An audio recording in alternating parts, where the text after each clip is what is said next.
Malabar gold and diamonds, ಸಂಸ್ಕೃತಿ ವಿಶ್ವ ಪ್ರತಿಷ್ಠಾನ ಮತ್ತು ಕನ್ನಡ ಸಾಹಿತ್ಯ ಪರಿಷತ್ತು ಉಡುಪಿ ಇದರ ಸಹಯೋಗದೊಂದಿಗೆ ವಿಶ್ವ ರಂಗಭೂಮಿ ದಿನಾಚರಣೆಯ ಅಂಗವಾಗಿ 5 ಹಿರಿಯ ರಂಗಕರ್ಮಿಗಳಿಗೆ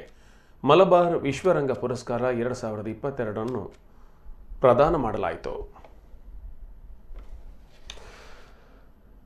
ಮಲಬಾರ್ ಗೋಲ್ಡ್ ಉಡುಪಿ ಶಾಖೆಯಲ್ಲಿ ಈ ಒಂದು ಕಾರ್ಯಕ್ರಮ ಆಯೋಜಿಸಲಾಗಿದ್ದು, ನಾಟಕಕಾರರು ಹಾಗೂ ವಿಮರ್ಶಕಿ ಕುಂದಾಪುರದ ಡಾಕ್ಟರ್ ಪಾರ್ವತಿ ಜಿ ಐತಾಳ್, ನಟ ನಿರ್ದೇಶಕ ಮುಂಬಯಿಯ ಡಾಕ್ಟರ್ ಭರತ್ ಕುಮಾರ್ ಪೊಲಿಪು, ಸಂಘಟಕ ಉಡುಪಿಯ ಬಿ ಪ್ರಭಾಕರ್ ಭಂಡಾರಿ, ಸಂಘಟಕ ಮಂಗಳೂರಿನ ಅರಹೊಳೆ ಸದಾಶಿವರಾವ್,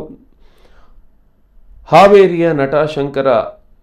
ಶಿವಪ್ಪ ತುಮ್ಮಣ್ಣ ಅವರಿಗೆ ಪ್ರಶಸ್ತಿ ಪತ್ರ, ಫಲಕ ಹಾಗೂ ಬೆಳ್ಳಿ ಪದಕದೊಂದಿಗೆ ಪುರಸ್ಕಾರ ನೀಡಲಾಯಿತು. ಈ ಸಂದರ್ಭದಲ್ಲಿ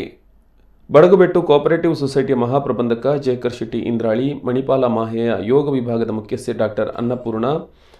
ಪ್ರತಿಷ್ಠಾನದ ಗೌರವಾಧ್ಯಕ್ಷ ಯು ವಿಶ್ವನಾಥ್ ಶೆಣೈ, ಅಧ್ಯಕ್ಷ ಪ್ರೊಫೆಸರ್ ಶಂಕರ್, ಮಲಬಾರ್ ಗೋಲ್ಡ್ ಉಡುಪಿ ಶಾಖೆಯ ಮುಖ್ಯಸ್ಥ ಹಫೀಜ್ ರೆಹಮಾನ್, ಪುರಸ್ಕಾರದ ಸಂಚಾಲಕ ರಾಜೇಶ್ ಭಟ್ ಪಣಿಯಾಡಿ ಉಪಸ್ಥಿತರಿದ್ದರು.